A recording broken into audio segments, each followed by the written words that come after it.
Great good morning to all. I, Smith Kumar Singh, welcome all of you in Magadputri UPSC YouTube channel.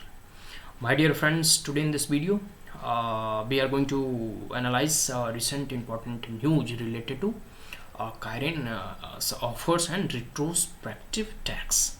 ठीक है, जो कि centre के द्वारा accept कर लिया गया है। तो देखिए सर, इस वीडियो में हम लोग पूरे के पूरे यह जान लेंगे कि रिट्रोस्पेक्टिव टैक्स क्या है और एक कंपनी है जो ब्रिटेन की, यूके की, उसके साथ विवाद क्या है, इशू क्या है, ठीक है, और सेंटर ने किस प्रकार से जो है जो रिट्रोस्पेक्टिव टैक्स के जितने भी कह सकते हैं कि एक नया कानून लाकर इसे जो है अपने एक नए फॉर्म में जो है इंट्रोड्यूस किया है और पिछले के जितने भी टैक्सेस वगैरह हैं उसे खत्म कर दिया है। तो आइए इस चीज़ के बारे में जानने का प्रयास करते हैं। और सबसे बड़ी महत्वपूर्ण है, या एग्जाम में ये पूछे जा सकते हैं, रिट्रोस्पेक्टिव टैक्स क्या है और इससे संबंधित जो है इशूज़ हैं या फिर इससे संबंधित विवाद क्या है। देखिए कंटेक्स्ट को समझिए पहले कि आखिर इशू क्या हुआ था, कंटेक्स्ट कहाँ से लिया गया है। तो एंडिंग रिट्रोस्पेक्टिव टैक्स, अभी वर्तमान सरकार ने जो है रिट्रोस्पेक्टिव टैक्स को ख़त्म कर दिया है, एंड कर दिया है। सभी लोग को मालूम है, एक मतलब कानून लाकर इस पर भी आगे बिल बनने वाला, मतलब इस बार इस कह सकते हैं ना कि इस सेशन में शायद वो बिल इंट्रोड्यूस भी हो।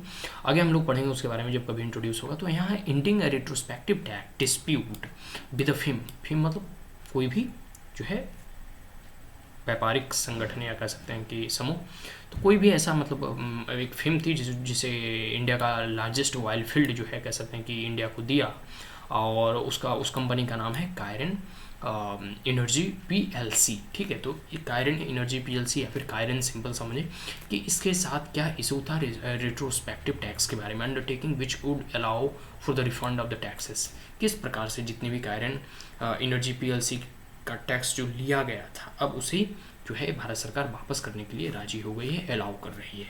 The company will now be issued a 7,900 crore of refund. 7,900 crore of जो है रिफंड किसे दिया जाएगा? कंपनी को। कौन कंपनी को? तो कायरन एनर्जी पीएलसी कंपनी को। वह क्यों?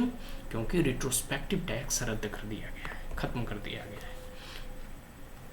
इशू देखिए क्या था कि इंटरनेशनल आर्बिट्रल ट्राइब्यूनल्स और कह सकते हैं परमानेंट कोर्ट ऑफ आर्बिट्रेशन जो नीदरलैंड बेस्ड है, ठीक है, वहाँ पर इंडिया गवर्नमेंट को कह सकते हैं निर्देश दिया या फिर अपने जजमेंट में कहा जाता है कि India government in breach of the granted of fair and equitable treatment and against the India and equilateral investment, जो इंडिया के बीच में और यूके के बीच में जो हर एक देश में दूसरे देशों के साथ जो है व्यापार संधि किया जाता है, मेमोरेंडम ऑफ अंडरस्टैंडिंग साइन किया जाता है, ठीक है। तो उसी में जो है भारत और यूके के जो मेमोरेंडम ऑफ अंडरस्टैंडिंग या फिर कोई सकते हैं ट्रेड बायलैटरल ट्रेड एग्रीमेंट जो साइन किए गए थे, उसमें जो है आर्बिट्रेशन जो कोर्ट है, कोर्ट ऑफ आर्बिट्रेशन, उन्होंने कहा है कि इंडिया उसको ब्रीच कर रहा है, मतलब इंडिया उसका हनन कर रहा है या फिर उसे वायलेट करने का प्रयास कर रहा है, ठीक है।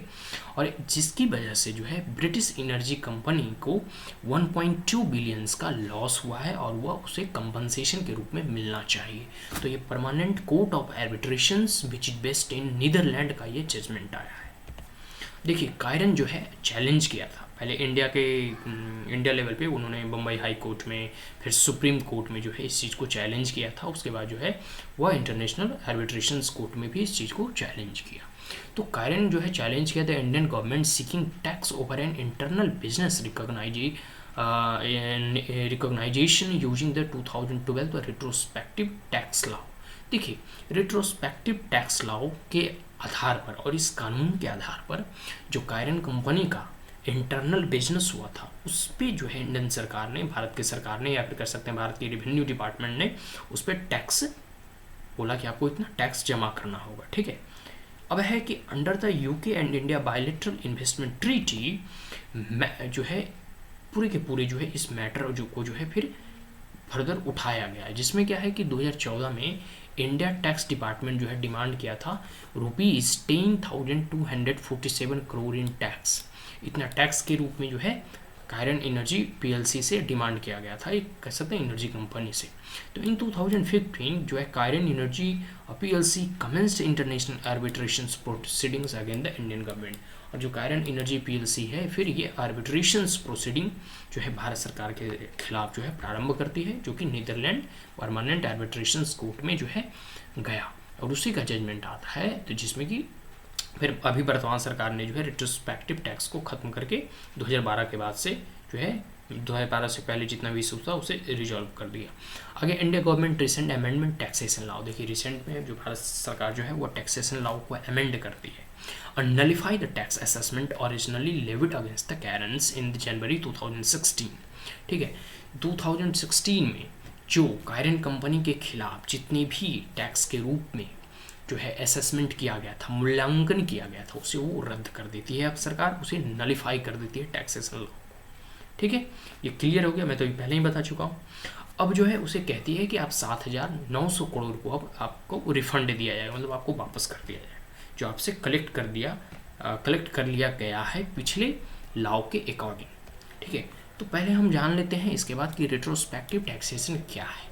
रिट्रोस्पेक्टिव टैक्सेशन वो कह सकते हैं एक प्रकार के कानून होता है, एक प्रकार का लॉ होता है जिसमें कि कंट्री को यह अलाउ किया जाता है to pass a rule on taxing certain product item और सर्विस, जिसमें कि किसी भी एक राष्ट्र को एक रूल करके पास करके जो है उसमें किसी भी प्रोडक्ट को, किसी भी एक सेवा को, सर्विस में उन पर कर लगाने, उस पर टैक्स लगाने के लिए कह सकते हैं कि टैक्स या कर की वो चार्ज कर सकती है। ठीक है, किसी भी कंपनी के ऊपर, किसी भी फ्रेम के ऊपर। ठीक है, and time behind the date on which the law is passed, जैसे अभी कोई लॉ बनता है, अभी कोई ऐसी कानून बनता है, तो अब जो कानून बनेंगे जैसे 2021 आज नवंबर है, तो नवंबर 20 और 21 के बाद जो कानून बनेंगे तो वो नवंबर 20-21 के बाद उसे लागू किया जाएगा। Is that clear? लेकिन रिट्रोस्पेक्टिव टैक्स में क्या था कि अगर अभी हम कानून बनाते हैं तो इस रिट्रोस्पेक्टिव टैक्स के अकॉर्डिंग हम नवंबर से पहले भी जो डील वगैरह हुए हैं, जो सर्विस और प्रोडक्ट बेचे गए हैं, उस पर भी हम टैक्स लेंगे। ठीक है, तो इसके कारण जो है विवाद बढ़ गया कि कानून बनने के बाद टैक्स लिया जाता है। जैसे आज से कोई कानून बना तो आज के बाद से इम्प्लीमेंट किया जाएगा, लेकिन वो कानून रिट्रोस्पेक्टिव टैक्सेशन ऐसा कानून ही था कि कुछ ऐसे लूप होल्स, कुछ ऐसे कह सकते हैं ना कि हर देखिए नियम कानून में कुछ ना कुछ कमियां होती हैं, कोई लिमिटेशंस होता है। तो अगर किसी कमी की वजह से कोई कंपनी इतना मतलब कह सकते हैं दिमाग लगा के किसी प्रकार से टैक्स का इवेजन कर लेती है, तो उस परिस्थिति में यह नियम लाया गया था कि उसे हम पीछे जा करके उसकी कर को वसूली करने में सक्षम सिद्ध होंगे। लेकिन ये कह सकते हैं ना कि एक प्रकार से इस तरह का टैक्सेशन लगाना FDI इन्वेस्टमेंट वगैरह या फिर एक कह सकते हैं कि निवेश के माहौल में इसका नकारात्मक प्रभाव पड़ता है। जिस कंपनी को आज डील करती है तो आज के नियम कानून के हिसाब से करेगी, और 10 साल बाद कोई नियम आता है कि 10 साल पिछले जो कंपनी ने डील की तो उस पर कर लगाओ, तो कंपनी तो इसमें हरास होगी उसमें। भाई मतलब आज जो भी नियम कानून बनाए हैं उसी आधार पे कोई भी कंपनी निवेश करती है, टैक्स देती है। आने वाले 10 साल बाद अगर कोई नियम बनता है कि पिछले 10 साल वालों की कंपनी पे इस ट्रांजैक्शन पे इतना टैक्स लगाओ, इतना कर लगाओ, तो वो एक प्रकार से निगेटिव इम्पैक्ट पड़ता है। ठीक है, आगे country use this route to correct any anomalies. ठीक है, कंट्री जो है इस प्रकार से जो है कोई भी, जैसे भारत जो कोई रेट्रोस्पेक्टिव टैक्स लाया वो इसलिए लाया था कि भाई इस प्रकार के जो कह सकते हैं कंपनी जो कोई नियम कानून के लूपहोल से जो बच जाती है, जो नियम कानून के लिमिटेशन से कुछ हद तक अपने आप को बचाने का प्रयास करती है, टैक्स को इवेट करने का प्रयास करती है, इसलिए इस प्रकार का जो है टैक्सेशन पॉलिसी लाया जाता है ताकि पास्ट में किए गए कंपनी के ट्रांजैक्शन में हम उस पर जो है टैक्स लगा सकें। तो रिट्रोस्पेक्टिव टैक्सेशन हर्ट कंपनीज, लेकिन जो रिट्रोस्पेक्टिव टैक्सेशन है वो कंपनी को हर्ट करता है, and that has knowingly or unknowingly interpreted the tax rules differently, और कह सकते हैं जानते हुए भी या अनजाने में यह जो है कह सकते हैं कि टैक्स रूल्स को डिफरेंट तरह से व्याख्या करने का प्रयास करता है। तो permanent court of arbitrations it was establish, permanent court of arbitrations के बारे में थोड़ा जान लेते हैं। इट वाज एस्टैब्लिश इन 1899, यह जो 1899 में इसका स्थापना किया गया था। हेड क्वार्टर जो इसका है हेस नीदरलैंड बेस्ट, यह परमानेंट कोर्ट ऑफ आर्बिट्रेशंस है, और it is inter governmental organisation, यह एक इंटर गवर्नमेंटल ऑर्गेनाइजेशन है dedicated to serve the international community, जो कि अंतर्राष्ट्रीय समुदाय को सर्व करने के लिए in the field of dispute resolution, अगर कोई भी विवाद होता है तो उसके समाधान के लिए यह लाया गया है, and to facilitate arbitrations and other form of dispute resolution between the states. और कोई भी स्टेट यहाँ पंजाब और झारखंड नहीं, स्टेट यहाँ मतलब कंट्री, कंट्री को भी एक स्टेट ही कहा जाता है एक्चुअली, कंट्री और स्टेट, कंट्री अपने आप में ही स्टेट है, ठीक है। तो इंडिया यूके के बीच में जिससे विवाद हुआ, तो इस प्रकार से एक राष्ट्र के दूसरे राष्ट्रों के मध्य में अगर कोई विवाद होता है तो उस विवाद के निपटारे के लिए जो है इंटरनेशनल कोर्ट ऑफ आर्बिट्रेशंस कह सकते हैं कि की स्थापना की गई थी। तो all decisions and awards are binding, लेकिन इसमें शर्त यही है कि जो कंट्रीज के पार्टीज होते हैं उन पे ये डिसीजन जो है बाइंडिंग होते हैं, मतलब इनके ऑर्डर जो है उन्हें मानने के लिए बाध्य होता है, ठीक है। तो आज के लिए इतना ही। अगर ये वीडियो आपको अच्छा लगा हो तो आप हमारे चैनल को लाइक शेयर और सब्सक्राइब करना ना भूलें। Also press the bell icon. कोई क्वेरीज, कोई comment, suggestion, advice comment box में पूछ सकते हैं। Thank you once again, have a great day.